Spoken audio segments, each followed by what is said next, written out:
Olá, hoje queremos, no Evangelho de João, capítulo 10, versos 7 a 10, examinar o ensino de Jesus sobre a porta. No verso 9 do capítulo 10 do Evangelho de João, Jesus declarou: Eu sou a porta. Se alguém entrar por mim, será salvo, entrará, sairá e achará pastagem. Um pouco antes, Jesus havia declarado, no verso 7, em verdade, lhes digo que eu sou a porta das ovelhas. Assim, ao dizer no verso 9, eu sou a porta, ele disse mais: se alguém entrar por mim, será salvo. Estava se referindo a si mesmo como a porta pela qual todo ser humano pode entrar e ser salvo. Jesus é o único meio pelo qual o ser humano pode ser salvo. Foi isso que Jesus mesmo declarou acerca de si mesmo, quando no mesmo Evangelho, capítulo 14, versículo 6, ele disse: eu sou o caminho, a verdade e a vida. Ninguém vem ao Pai senão por mim. Então não tem outro meio. Esse é o único meio que Deus estabeleceu, por meio de quem nós podemos ter acesso a Deus e podemos ter acesso à vida que nos é oferecida aqui e depois na eternidade. Também, um pouco mais tarde, o apóstolo Pedro afirmou, falando a um grupo seleto de religiosos do seu tempo, ele disse: e não há salvação em nenhum outro, porque debaixo do céu não existe nenhum outro nome dado entre os homens pelo qual importa que sejamos salvos. Atos capítulo 4, versículo 12. E não há salvação em nenhum outro, porque debaixo do céu não existe nenhum outro nome dado entre os homens pelo qual importa que sejamos salvos. É isso que a Bíblia diz, é isso que a Bíblia ensina, e com muita clareza, com muita propriedade, não apenas nestes dois versos, mas em todas as páginas do Novo Testamento nós vamos encontrar essa mensagem, essa informação. Mas o texto diz: pelo qual importa que sejamos salvos. Salvo de quê?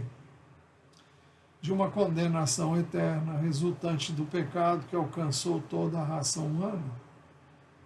O apóstolo Paulo, escrevendo aos Romanos, capítulo 3, verso 23, ele declarou: pois todos pecaram e carecem da glória de Deus. Todos, não há distinção. Todos, sem sequer haver uma exceção, todos pecaram e carecem da glória de Deus. Estão aquém da glória de Deus, separados da glória de Deus, da presença de Deus. Também o mesmo apóstolo Paulo, no capítulo 5, verso 18, da Epístola aos Romanos, diz: portanto, assim como por uma só ofensa veio o juízo sobre todos os seres humanos para a condenação, assim também por um só ato de justiça veio a graça sobre todos para a justificação que dá vida. O texto está dizendo que através de uma só ofensa, foi o pecado que Adão e Eva cometeram, veio o juízo sobre todos os seres humanos, porque um pecou, logo todos pecaram. A semente do pecado é transmitida de ser humano para ser humano quando ele é fecundado no ventre de uma mulher. Portanto, assim como por uma só ofensa veio o juízo sobre todos os seres humanos para a condenação. O pecado é algo algo que é disseminado cada vez que uma criança é gerada. Ela é gerada em pecado. A semente do pecado está no ser humano desde o início, desde que o homem escolheu fazer a sua vontade. Mas o texto diz que, assim como por uma só ofensa veio o juízo sobre todos os seres humanos para condenação, assim também por um só ato de justiça veio a graça sobre todos para a justificação que é a vida, que dá a vida. Um só ato de justiça. Que ato de justiça é esse? É o que Jesus veio fazer. Ele veio justamente para receber sobre ele o pecado e a condenação que pairava sobre todos nós. Por isso ele foi à cruz. Ele foi à cruz porque ele era o único que não cometeu nenhum pecado. Ele não foi gerado da semente do homem, mas foi gerado da semente de Deus.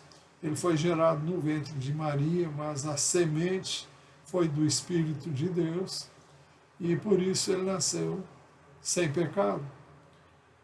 E segundo os Coríntios, capítulo 5, versículo 21, nós lemos assim: aquele que não conheceu o pecado, é uma referência a Jesus, Deus o fez pecado por nós, para que nele fôssemos feitos justiça de Deus. Deus enviou seu Filho para que ele pudesse ser punido, castigado, não porque fosse obrigado a tanto, mas porque ele se ofereceu para tanto. Ele veio em obediência à vontade do Pai e espontaneamente, ele diz que ninguém tirava a vida dele, ele espontaneamente a dava. Só Jesus, que não tinha pecado e não pecou durante a sua vida toda, poderia morrer por nós que somos pecadores. Essa é a justiça de Deus. É a morte de Jesus no nosso lugar. Por isso ele é a porta e por isso ele é o único através de quem nós podemos ter vida aqui e depois em toda a eternidade. Romanos 3, 21 diz: é a justiça de Deus mediante a fé em Jesus Cristo. A justiça consiste em que você é declarado justo, não porque seja justo, mas porque você colocou sua fé no meio que Deus estabeleceu para que o homem seja salvo. É a justiça de Deus mediante a fé em Jesus Cristo, Romanos 3, 22, para todos e sobre todos que creem, porque não há distinção. E o verso 24 diz: sendo justificados gratuitamente por sua graça. Graça é um favor imerecido, mediante a redenção que há em Cristo Jesus. Por isso Jesus disse: eu sou a porta. Se alguém entrar por mim, será salvo, entrará, sairá e achará pastagem. Ao entrar pela porta, que é Jesus, você é salvo. Você entra na porta que te conduz à verdadeira vida, a vida eterna, que começa aqui e permanece por toda a eternidade. O texto diz: será salvo, entrará por esta porta, sairá. Se você examinar o capítulo 10 do Evangelho de João, você pode ter o nítido entendimento que a figura que é usada dá a ideia de alguém que está dentro de uma cerca, que seria o curral das ovelhas, onde Jesus vai e tira as ovelhas que nele creem para fora do curral. Por isso o texto diz: eu sou a porta, se alguém entrar por mim, será salvo, entrará, sairá e achará pastagem. Ao entrar pela porta, que é Jesus, então você é salvo. Você entra na porta que te conduz à verdadeira vida, você sairá, você será verdadeiramente livre. Você achará pastagem, alimento que vai satisfazer os seus mais profundos anseios e as suas necessidades espirituais. Existe um vazio dentro de cada ser humano, que só pode ser preenchido por Jesus. Por isso Jesus disse: o ladrão vem somente para roubar, matar e destruir. Eu vim para que tenham vida e a tenham em abundância. O ladrão é uma figura do diabo e de todo tipo de engano que ele usa para levar o ser humano a um mundo de ilusão e fantasia, mas que não consegue satisfazer você plenamente. É um mundo de ilusão. Tudo que o inimigo oferece a você é um mundo de prazer que o pecado proporciona instantaneamente, mas é uma coisa passageira e logo você se vê novamente frustrado e culpado e não se sente bem por ter feito o que sabe é errado. Você logo se sentirá ainda vazio, frustrado e experimentando uma vida sem significado e propósito. Mas se você entrar pela porta, que é Jesus, você será livre de tudo que o aprisiona e escraviza. Por isso Jesus diz: o ladrão vem somente para roubar, matar e destruir. Eu vim para que tenham vida e a tenham em abundância.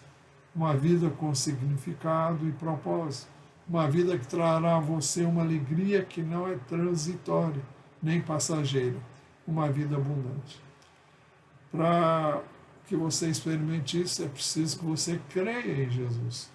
Creia nele como enviado do Pai, como aquele que foi à cruz em seu lugar e que morreu por você, para que você pudesse viver aqui na eternidade. E você então será salvo pela fé, não no que você faz ou fez, mas por aquilo que Jesus fez ao ir à cruz e receber sobre ele os nossos pecados. Você pode receber Jesus agora mesmo, se você orar dizendo: Senhor, eu creio em Ti. Creio que Tu vieste e foste à cruz para dar a Tua vida por mim. Creio no Teu sacrifício em meu favor e recebo a Ti como meu Salvador e Senhor da minha vida. Se você fizer essa oração, você será salvo. Que Deus abençoe você rica e abundantemente e que você faça a melhor escolha que alguém pode fazer em sua vida. Que Deus o abençoe ricamente.